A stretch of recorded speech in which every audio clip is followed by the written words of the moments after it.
Vamos a pasar ahora 2 horas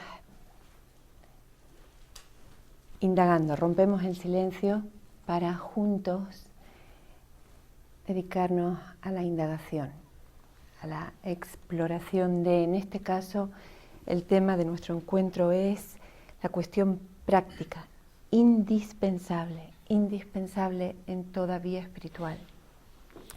Porque si simplemente nos quedamos con el aspecto teórico de la enseñanza y esa teoría que primero leemos o escuchamos y luego gradualmente vamos comprendiendo, si esa comprensión no se transforma en experiencia vivida, no ha servido absolutamente para nada, absolutamente para nada. Así que sí que es cierto que cuando nos exponemos a la lectura o a escuchar satsangs de no dualidad, ya sea en el formato un curso de milagros, Advaita Vedanta o cualquier otro, budismo, etc., es cierto que de alguna forma intelectual y teóricamente sí que llegamos a la conclusión, aceptamos, creemos cierto, que hay una verdad trascendente, que somos mucho más de eso que parecemos ser en la superficie de las cosas. Pero para que esto se convierta en mi experiencia de ser, en el conocimiento de mi ser, tengo que practicar. Tengo que practicar. Y cada tradición espiritual ofrece su propia práctica o método para que la teoría se transforme en experiencia vivida. Como todos sabemos, la práctica, el aspecto práctico de un curso de milagros o el medio para que yo me conozca como el Cristo es el perdón. ¿Se me oye bien atrás, Lola? ¿Sí?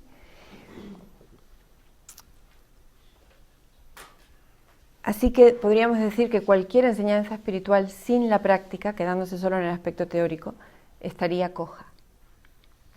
Por otro lado, para poder entregarnos a la práctica, tenemos que previamente haber tenido una intuición.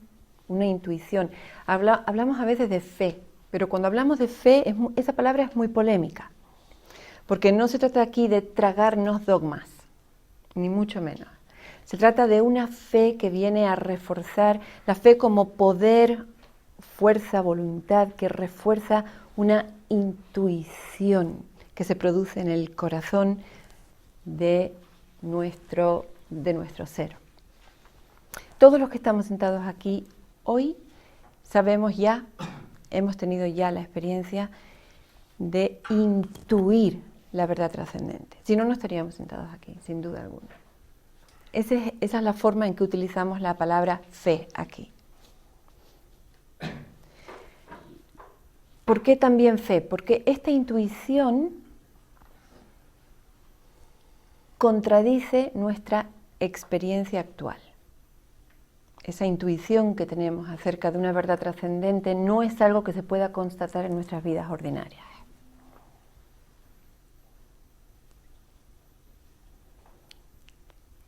Es por eso que se requiere fe para que esa intuición no muera, sepultada bajo el peso de nuestras necesidades cotidianas, la necesidad de sobrevivir aquí, los conflictos que se generan en relación. Necesitamos esa fe para mantener viva la llama de esa intuición o esa llamada. Nuestro primer encuentro fue dedicado a la llamada. Y decíamos, hemos escuchado la llamada de Dios. Es exactamente lo mismo decir, hemos escuchado la llamada de Dios, que decir, hemos llamado a Dios. Es la misma llamada, exactamente la misma. Así que, antes de meternos directamente a la cuestión más práctica, de hecho, este satsang de la mañana, gran parte de él lo vamos a dedicar al trabajo individual cada uno, con el aspecto, podríamos decir, más básico, más concreto, más relación especial de la práctica. Ya luego iremos ascendiendo a grados de abstracción creciente. Pero antes de sumergirnos en la práctica, vamos a dar unas hojas para hacer una dinámica. Vamos a considerar algunas cosas, vamos a sentar algunas bases que es importante que tengamos en cuenta. Porque el tema del perdón se puede abordar de miles de formas diferentes. Entonces vamos a ver por dónde nos encauzamos hoy. A ver si me siguen en esto. Si hablásemos de un desierto completamente cubierto de agua, con manantiales, riachuelos que fluyen, lagos. Desierto mojado, húmedo. ¿Es posible? No es posible. No puede ser, ¿no? ¿Cómo podemos resolver ese acertijo, ese enigma? ¿Cómo podemos conciliar o llegar a una conclusión acerca de qué puede estar sucediendo si decimos desierto húmedo? ¿Qué solución? Una de las dos cosas tiene que ser falsa. No puede haber un desierto húmedo, porque son dos cosas que se excluyen mutuamente. No puede ser. La única forma de resolver esto es diciendo, una de las dos cosas tiene que ser falsa. Tenemos los famosos espejismos en los desiertos, ¿no? En los que andando agobiados por la sequedad y el calor y la sed, de pronto vemos un manantial, vemos un oasis y nos acercamos para beber y resulta que era un espejismo, es falso, es una imaginación, es ilusorio. Este ejemplo sirva simplemente para que, en este caso nos resulte evidente, porque todos conocemos y manejamos bien la definición de desierto y la definición de agua, de humedad, etc. Nos resulta fácil concluir esto, ¿no? Nos resulta fácil de determinar que es imposible que esas dos realidades se den al unísono. Sin embargo, no nos resulta tan fácil darnos cuenta de que en nuestras mentes vivimos con un conflicto de proporciones gigantescas, porque estamos pretendiendo aceptar en nuestra mente la existencia de dos realidades mutuamente excluyentes y pretendemos darle el mismo rango de realidad a ambas, a saber,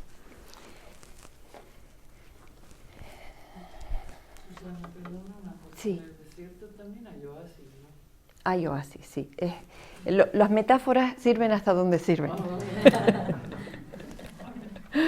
Este ejemplo sirve simplemente para introducir la idea de que hay una contradicción, es imposible. Evidentemente un oasis en un desierto puede ser una pequeña porción de él, pero aquí estamos poniendo el ejemplo, un oasis completamente vergel. En el momento que se convierte en vergel deja de ser oasis, ¿no? Deja de ser desierto, ¿no? Nosotros en nuestras mentes, y esto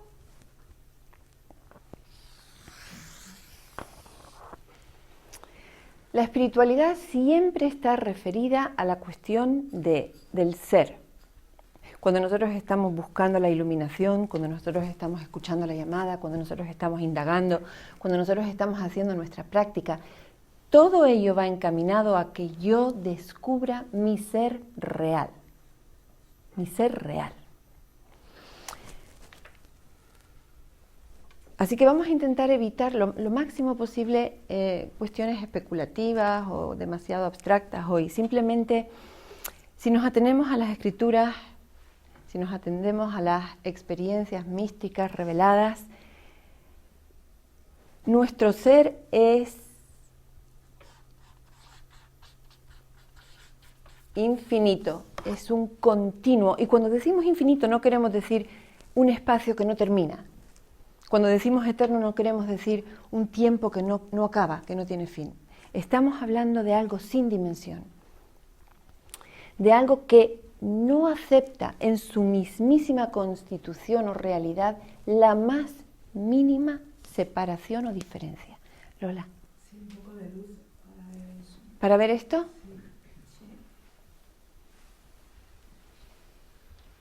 Lo representamos así, con un círculo.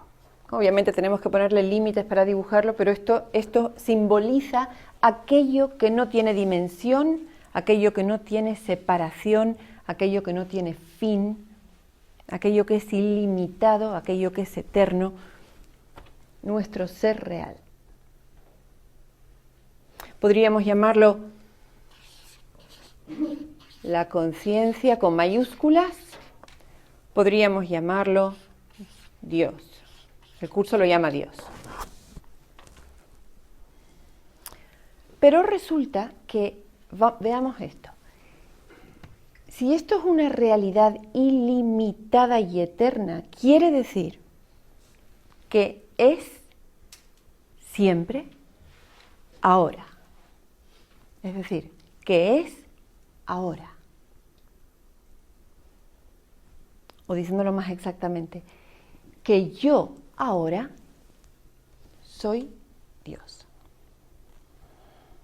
Que yo soy Brahman, dicen los Mahavakyas del hinduismo. Ahora, ¿conozco yo este hecho? ¿Es esta mi vivencia? ¿Estoy yo aquí en pleno conocimiento de la infinitud de mi ser? No. Pero esto es incuestionable, esto no se puede negociar. Esto es el sustrato de toda experiencia. La vida sería imposible si esto no fuese. El mismo hecho de que estemos aquí, vamos a darle el nombre conciencia a Dios. El mismo hecho de que estemos aquí conscientes, de que estemos teniendo esta experiencia consciente, revela la existencia de la conciencia. El hecho mismo de que estemos aquí sintiéndonos vivos, revela la existencia de Dios, que es vida. Sin embargo, superpuesto sobre nuestra realidad inmanente está la creencia de que nosotros somos individuos separados, bien diferenciados del resto.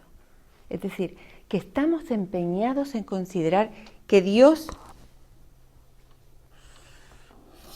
está fragmentado. Esta es la primera división. Tomo una porción de la yoidad de Dios y la hago mía. Y declaro, yo aquí, el mundo ahí. Aquí sujeto, ahí objeto. Trazo una frontera.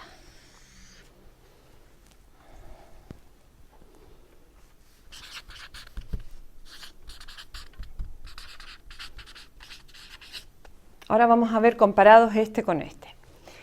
Desierto húmedo. ¿Pueden coexistir en la mente dos definiciones tan sumamente opuestas? ¿Es posible que yo sea a la vez infinito y finito? ¿Que yo sea a la vez vida sin final y ser mortal?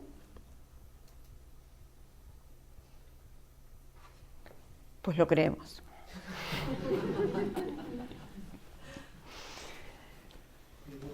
Susana, mientras lo del primer círculo, la realidad que subyace, no sea una experiencia vivida, sigue siendo una creencia. Exactamente, exactamente. Por eso hace falta una fe. Es una creencia, no es una creencia descabellada. No es una creencia del tipo de la transubstanciación del vino y el pan. Primero es algo que constituye una fuerte intuición para todo aquel que de alguna forma inicia un camino espiritual. Nadie lo haría a no ser que en el mismo núcleo de su ser se hubiese destapado, se hubiese producido esta intuición. Nadie se sentaría, tú sabes, nadie haría zazen durante horas, durante años, si no estuviese respondiendo a la necesidad de actualizar esa intuición, de volver la experiencia. Lo que sucede es que el mundo está al revés, de manera que esto parece lo cuerdo, Esta es la realidad consensuada. Todos estamos aquí sentados pensando que somos individuos. Y sería muy extraño que empezásemos a hablar, que empezásemos a emitir pensamientos expresados desde aquí. Esto es lo que hacen los iluminados. Esto es lo que hace cuando hablamos de Jesús, cuando leemos los evangelios, nos topamos con Jesús como símbolo de alguien que había realizado al Cristo, que se había autorrealizado, había realizado al ser y hablaba continuamente desde el ser. Cuando escuchamos las palabras del Maharshi o cuando hablamos de Ananda Mayi, estamos continuamente escuchando a alguien que habla desde aquí. Sin embargo, para nosotros esto es como locura, ¿no? Casi nos daría vergüenza empezar a hablar desde aquí. Porque a nosotros nos parece lo más cuerdo decir que somos un cuerpo-mente. Si yo empezara a hablar de que no soy un cuerpo, si empezara a hablar de este cuerpo en tercera persona, sería como mínimo un poco chocante, ¿no? Porque yo realmente creo esta versión. La creo. Y esta me parece una especulación metafísica, una idea interesante, pero que no pasa de ser una creencia. No me doy cuenta de que esto es una creencia, porque esto se ha convertido en mi experiencia. Está todo al revés. Por eso la práctica tiene que hacer que todo gire de nuevo. Pero vamos a ver cómo. ¿Estamos seguros de que tenemos cuerpo? De que estamos aquí sentados como cuerpo. Esa es la realidad. Y sin embargo, esto, muy hermoso, pero es una creencia. Lo has expresado perfectamente, Anita. Perfecto. Es así como lo vivimos. ¿Estamos realmente seguros de que tenemos un cuerpo? ¿De que somos un cuerpo? No de que tenemos temporalmente en esta realidad relativa un cuerpo con el que funcionamos, sino, ¿estamos seguros de que somos un cuerpo? Parece que lo estamos. Nos identificamos con él. Efectivamente. Parece locura. Y no es conveniente que lo neguemos sin más porque la teoría me dice que no soy un cuerpo. Tendré que corroborarlo. Para eso está la práctica. Con Dios nos topamos, con esta realidad nos topamos con un problema aquí. En este estado de conciencia, de vigilia, nos topamos con una dificultad para considerar esto nuestra experiencia real. Y es lo siguiente. La experiencia de vigilia, por definición, es una experiencia perceptual. De manera que yo solamente considero existente aquello que puedo objetivizar, aquello que puedo ver ante mí, aquello sobre lo que puedo pensar, solo. Por tanto, incluso cuando hablamos de Dios en espiritualidad, lo que tendemos a hacer es convertirlo en un objeto. Decimos Dios y pretendemos hacer de Dios un objeto de percepción más. ¿No? Esto es lo que hacemos cuando todavía no hemos entendido de qué va la cuestión. Por eso se requiere fe, porque estamos hablando de algo que no puede ser visto, que no puede ser objetivizado. El otro día leíamos la anécdota de un niño que estaba dibujando y su mamá le preguntaba, ¿qué dibujas? Y el niño dice, estoy dibujando a Dios. Y la mamá le dice, no, pero Dios no puede ser dibujado porque nadie le ha visto nunca. Dice, bueno, espera que acabe mi dibujo. Pero lo cierto es que no puede ser visto porque no puede convertirse en una imagen o un objeto que pueda ser visto. Del mismo modo en que, vamos a ver, ¿tenemos ojos? Sí. Sí. ¿Cómo sabemos que tenemos ojos? Porque vemos. ¿Alguien alguna vez se ha visto su propio ojo? En el espejo. Pero en el espejo, ¿qué es lo que vemos? El reflejo de un ojo. No vemos nuestro propio ojo. A mí me resulta completamente imposible ver mi propio ojo. No podré verlo jamás. Nunca. Solo podré inferir su existencia por la visión que me brinda. ¿Cierto o no? Nadie ha visto su propio ojo. Nadie ha visto su propio rostro. El espejo reflejará un rostro, pero no me dará una experiencia directa del mío propio. En el Zen hay un precioso koan que dice: muéstrame tu rostro original, el que tenías antes de que nacieron tus padres. El que tengo ahora. Hay una historia muy hermosa que cuenta, ya sabéis que en India hay un panteón de dioses enorme, muy extenso, y que todo el mundo, si bien todo el mundo conoce la realidad última como el inmanente Brahman, el sin forma, el absoluto, como deidades relativas se adora a Krishna, a Rama, a Vishnu, a Shiva. La historia cuenta de un Shivaíta, un adorador de Shiva, muy devoto, muy devoto.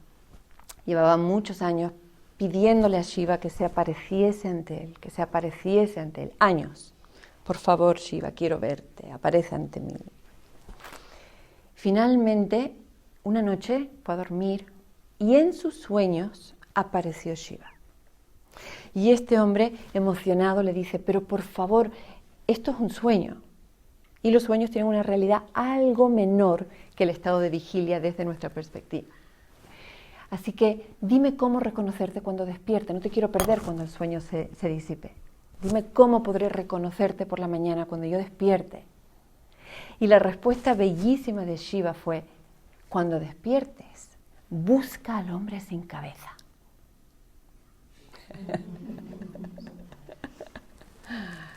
Busca al hombre sin cabeza. Así que esta es la cuestión. La cuestión es que yo no puedo tener una experiencia perceptual de mi ser real, de Brahman, del Buda. No puedo tenerla, porque es conciencia pura, sin dimensión, imposible de objetivizar, porque es sujeto puro. Pues con lo que nos topamos es con la absoluta imposibilidad de conocer al que conoce, de ver, de percibir al que conoce. Imposible, imposible. ¿Habéis escuchado esta mañana la lección de hoy que decía: deseo ver la impecabilidad de mi hermano? Una de las grandes dificultades con esta enseñanza heredera de la tradición cristiana, judeocristiana, que es un curso de milagros, y es heredera en el sentido de que utiliza su lenguaje, es que tendemos a convertir el lenguaje en una cuestión siempre moral. La religión siempre es una espiritualidad menor, ¿no? Hay códigos morales, códigos éticos que rigen nuestros destinos, nuestras vidas, que nos sirven de referencia, lo que está bien, lo que está mal, lo que es un buen cristiano, lo que es el temor a Dios, lo que... No, esto es un mensaje místico. Nada que ver con moralidad humana. No se trata, quiero ver a mi hermano buenecito. Cuando decimos, deseo ver la impecabilidad de mi hermano, no estoy hablando de ver a mi hermano como un buen cristiano, un no pecador, liberarle de los pecados que le había echado encima. Estamos hablando de ver, visión, la visión del corazón, ver a Brahman en mi hermano, ver al Cristo en mi hermano, ver al Buda, verle despojado de nombre y forma, ver su esencia. Pero ¿qué sucede con la esencia? Es indivisible. Si yo logro ver la esencia de un hermano, ¿qué esencia estoy viendo? La mía. La mía.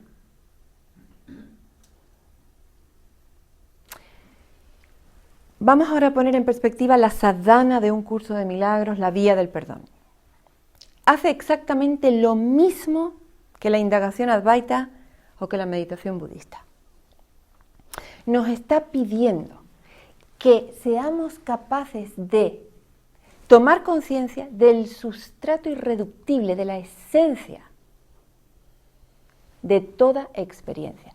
No es que cuando yo me siento en meditación budista, yo me coloco mi atención sobre un testigo ecuánime que atestigua la impermanencia de todos los contenidos de la mente. No es que yo hago eso.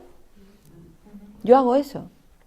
Porque Se pretende que mediante esa sadhana o práctica yo tenga una experiencia de primera mano de discernimiento entre aquello que permanece y aquello que cambia, aquello que tiene un comienzo y tiene un final. Yo puedo ver esa luz, yo puedo tocar este taburete, puedo ver la foto de Ramana, y son experiencias diferentes. Esta es una experiencia visual, esta es una experiencia auditiva. Sin embargo, hay algo que atestigua ambas, por diferentes que sean. Yo puedo tener un pensamiento, ese pensamiento termina, puedo tener otro, pero hay un sustrato constante del que brota el pensamiento, al que ese pensamiento retorna y del que brota el siguiente. Cuando hacemos indagación advaita estamos intentando deconstruir la compleja realidad de nombre y forma que hemos superimpuesto sobre la realidad Brahman. Es decir, estamos buscando el elemento esencial en toda experiencia. Y cuando practicamos el perdón vamos a ver qué es lo que estamos haciendo. Lo que el perdón nos dice es, una vez que hemos trazado esta línea divisoria completamente falsa e ilusoria, la división original de lo indivisible en sujeto, objeto, una vez que hemos hecho ese movimiento, una vez que hemos dicho yo, podemos rastrear en el tiempo, alrededor de los 3 años, 2 años de vida, en algún punto nos contamos que hemos sido conscientes de ser una entidad separada, disgregada del resto. Hemos empezado a llamar yo a todo lo que parece estar contenido por este cuerpo, por esta piel. Yo. Una vez que hacemos eso, estamos diciendo aquí yo, ahí no yo, hemos trazado una frontera que la espiritualidad auténtica, no dual, me dice que es falsa, porque esto es un continuo sin fronteras, sin posibilidad de ser dividido. Si yo lo hago, lo tengo que hacer en modo ilusorio. Por eso este curso está empeñado continuamente en que yo distinga entre las ilusiones y la verdad. Pero ¿qué sucede una vez que yo he hecho esta primera división? Primero digo yo. Al decir yo, excluyo al resto de yo, lo convierto en otro, lo convierto en objeto. Y en esa frontera que trazo, puesto que yo tengo que relacionarme, porque esta mismísima frontera, fijaos lo que hace conmigo, me vuelve inmediatamente, me empobrece, me desheredo, me autodesheredo, me transformo en un exiliado de la plenitud, o lo que es lo mismo, en un carente. La experiencia de individualidad es una experiencia que se vive interna, subjetivamente, como una experiencia de escasez, de carencia y, por tanto, de necesidad. Así que yo tengo que relacionarme, aunque es un mundo en guerra. Una vez que trazo la frontera es un mundo en guerra, pero incluso en los países en guerra hay transacciones comerciales. Yo me tengo que relacionar con el mundo porque necesito todo tipo de cosas. ¿Saben la famosa pirámide de las necesidades de Abraham Maslow? Hay necesidades de orden físico, de orden psicológico, de orden espiritual, porque yo me he transformado a mí mismo en un necesitado. He renunciado a la plenitud y me he convertido en un necesitado. La forma que adopta ese gesto que he hecho de separación sujeto-objeto es la de tener un cuerpo, la de ser un cuerpo. Cuidado, ser un cuerpo. Yo soy un cuerpo y yo soy una mente que opera dentro del cuerpo y como efecto de este cuerpo. Y resulta que yo creo seriamente que necesito respirar, necesito oxígeno del ambiente, ese intercambio, ¿no? Yo necesito alimentos, yo necesito quitarme el calor, el frío, yo necesito un hogar, yo necesito ser amado, yo necesito educarme, bla, bla, bla, bla. Unas son más necesarias y más primarias, otras son, podemos establecer un orden de jerarquías en las necesidades, son miles. Así que tengo que empezar a relacionarme con el mundo, sin que esta premisa se toque. Yo me relaciono con el mundo siempre habiendo quedado oscurecido o velado en mi conciencia el hecho de que el mundo soy yo. El mundo se ha convertido en otro. Y me tengo que relacionar con ese otro porque ese otro es el que me va a proveer de todas esas cosas que yo necesito por ser este yo exiguo, retenido y reducido aquí. Así que nazco en una familia y entonces pues empiezan todos los atributos a sumársele a esta división original yo-mundo. Yo soy un yo mujer, yo soy un yo que nació en tal país, que nació en tal familia, mi papá y mi mamá son así, mis hermanos son así, los profes en el cole así, etcétera, etcétera. Yo tengo que buscar, no me queda más remedio, tengo que recuperar la plenitud perdida, pero la tengo que encontrar ahora en el mundo porque yo no recuerdo, en Vedanta se habla del poder velador de Maya, yo no recuerdo que soy la plenitud misma, yo creo que soy la carencia misma. Así que tengo que buscar la plenitud, tengo que recuperar mi homeostasis, yo tengo que recuperar mi equilibrio, mi plenitud, relacionándome con el mundo. A ver, pero yo, si me tengo que sentir inocente, me tengo que sentir inocente de lo que creo que soy culpable, de esa separación. O sea, porque sí. Yo en mi conciencia infinita, divina de Dios, ese yo eterno fue el que decidió hacer esa separación. Vamos a hacer una cosa, vamos a posponer esa cuestión que es muy importante, es una cuestión más metafísica, para cuando proceda a lo largo del taller, pero tomo nota de ella. Estamos ahora en la fase en la que simplemente yo he aterrizado sobre el mundo, nacido con un cuerpo, con necesidad de salvarme, con necesidad de experimentar plenitud o felicidad, pero sin tocar la premisa de que soy un yo carente y necesitado. Así que todos nosotros tenemos necesidades, podríamos decir, básicas, las necesidades de orden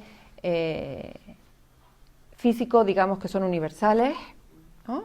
Todos necesitamos comer, dormir. Y luego tenemos necesidades psicológicas. Y podríamos decir que aquí hay una cierta variabilidad. El plan de salvación a nivel psicológico podríamos decir que difiere de unos individuos a otros, aunque solo formalmente. Pero hay gente que ve la salvación en que todas las cosas estén bien en orden, como tiene que ser, lo correcto aquí, lo incorrecto allí, ¿no? ¿No hay gente que piensa así?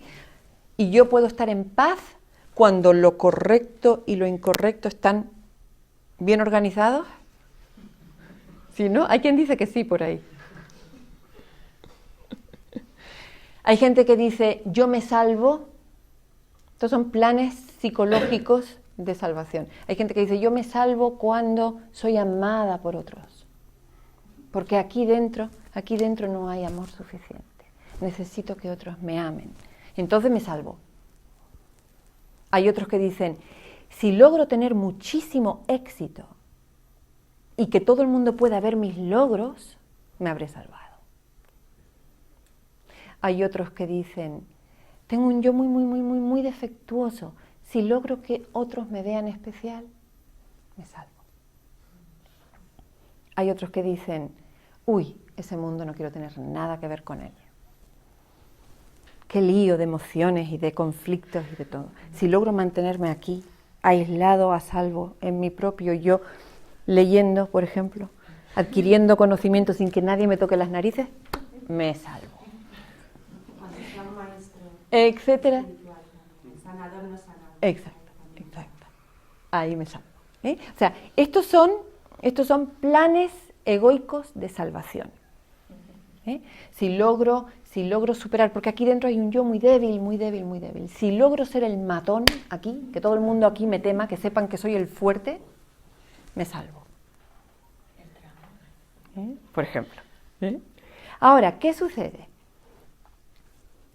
Estamos viendo cómo se prepara, esto es una guerra, una guerra en la que estamos armándonos. ¿No estamos viendo ya cómo se masca la tragedia?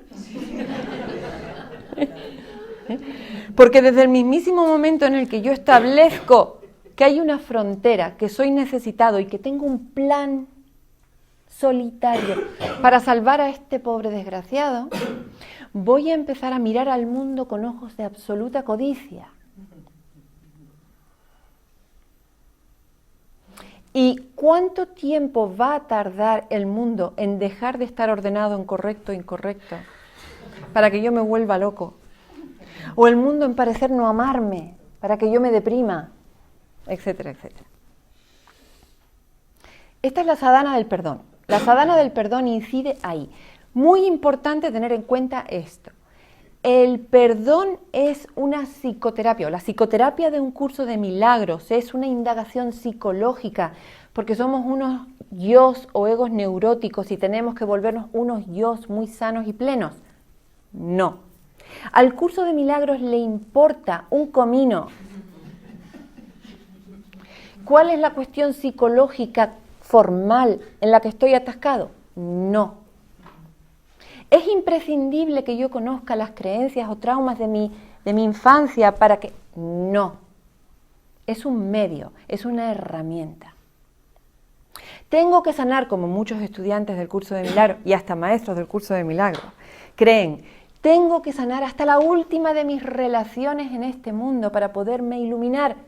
No. No es necesario. No es necesario. ¿Por qué?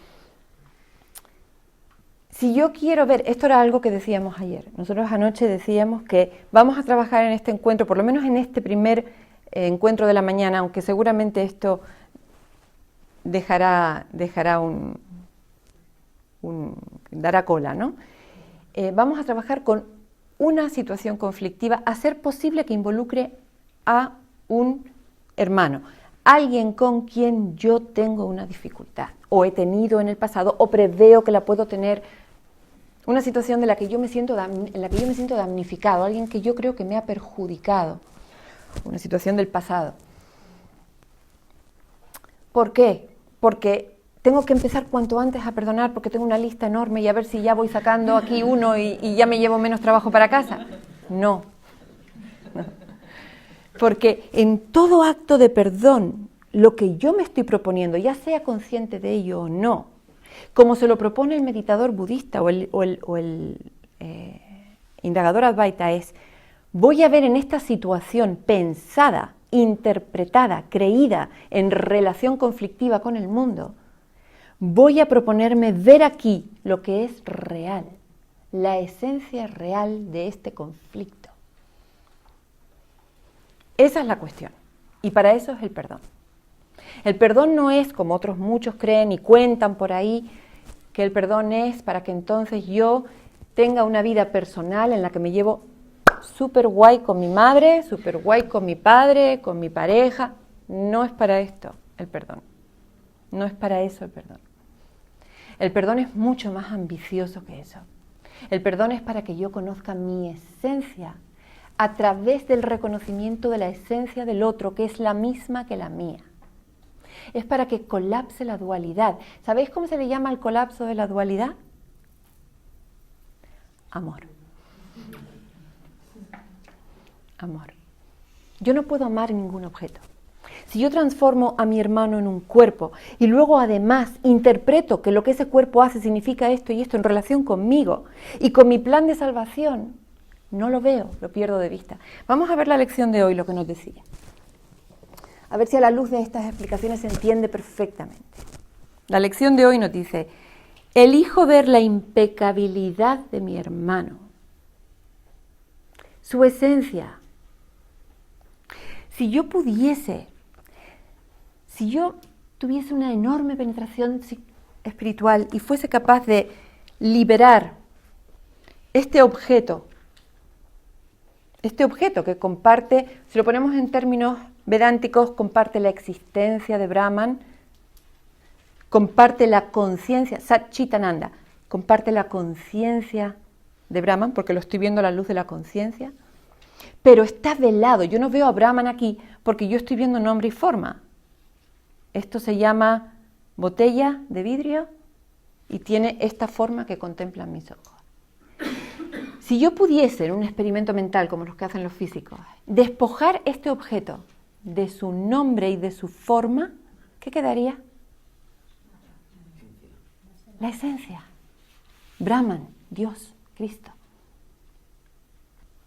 Ahora, ¿qué pasa? Que cuando yo estoy en medio de esta guerra, buscando tener razón, es decir, alcanzar la felicidad mediante mi propio plan de salvación egoico, y mi hermano está continuamente, mi hermano está diseñado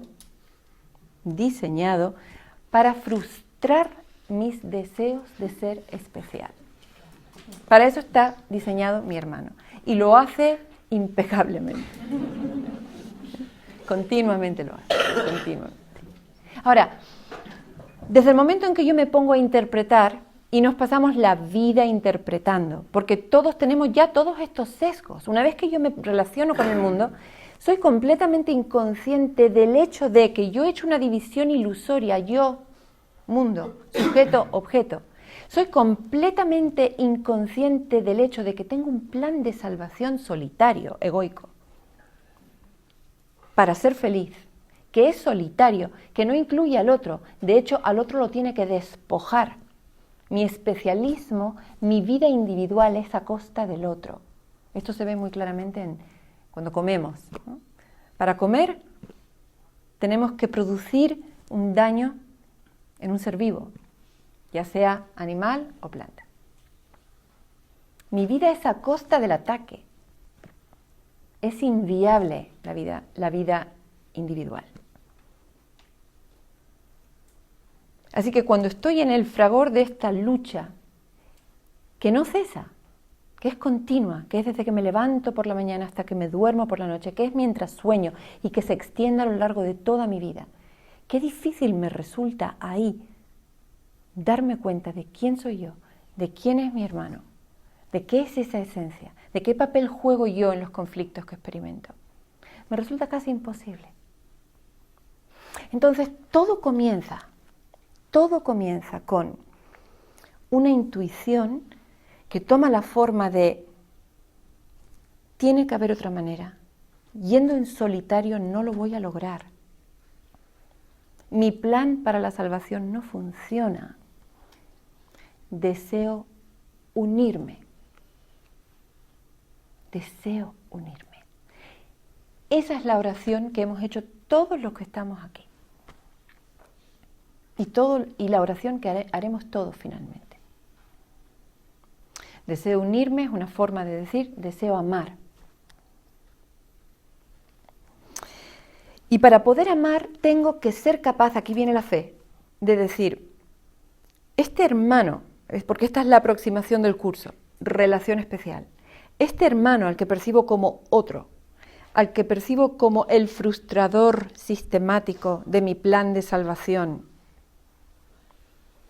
puede ser que haya aspectos de esta situación que yo no esté comprendiendo. Puede ser que haya aspectos falsos en esta interpretación de conflicto. Es como si mezclamos azúcar y arena, ¿no? Las tenemos mezclados. Y ese es el estado de nuestra mente. Porque nada real puede ser amenazado, nada irreal existe, pero ¿quién es aquel que sabe distinguir entre lo uno y lo otro? Sin haber practicado la sadhana del perdón previamente. Nadie. Estamos en tal estado de confusión, está tan mezclada la arena con el azúcar. Resulta completamente imposible distinguir los elementos reales de una relación y los elementos ilusorios. Estamos tan polarizados en nuestra mente.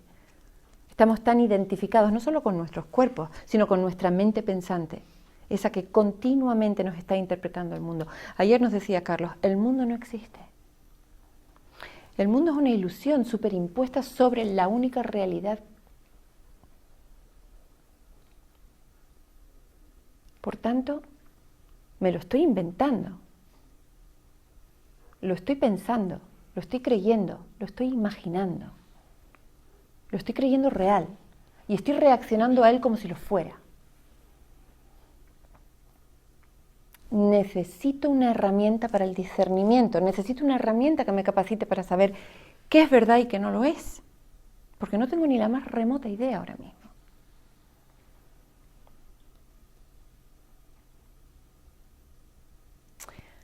Si yo me siento a meditar y conecto con el testigo ecuánime, ese que se sabe diferente de lo atestiguado y logra la maestría, la veteranía en la meditación que le capacita para conocerse, no importa qué contenido impermanente esté en ese momento en la pantalla de la conciencia, es exactamente lo que se propone el perdón.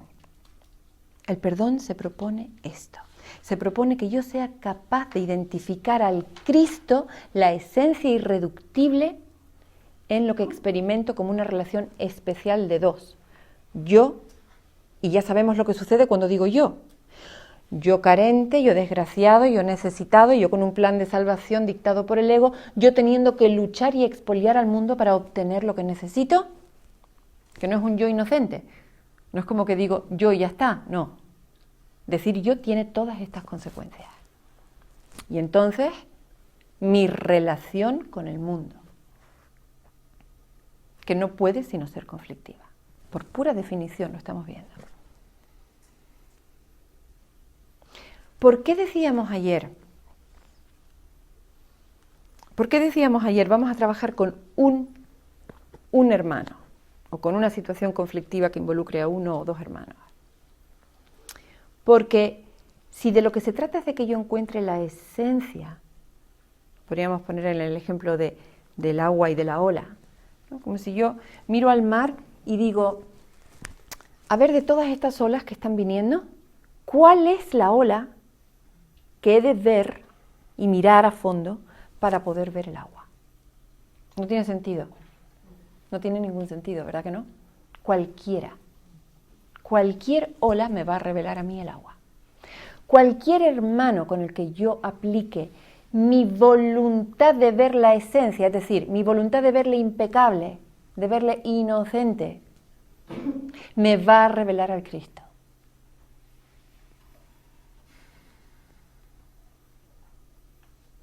Por el silencio que hay, esto está calando.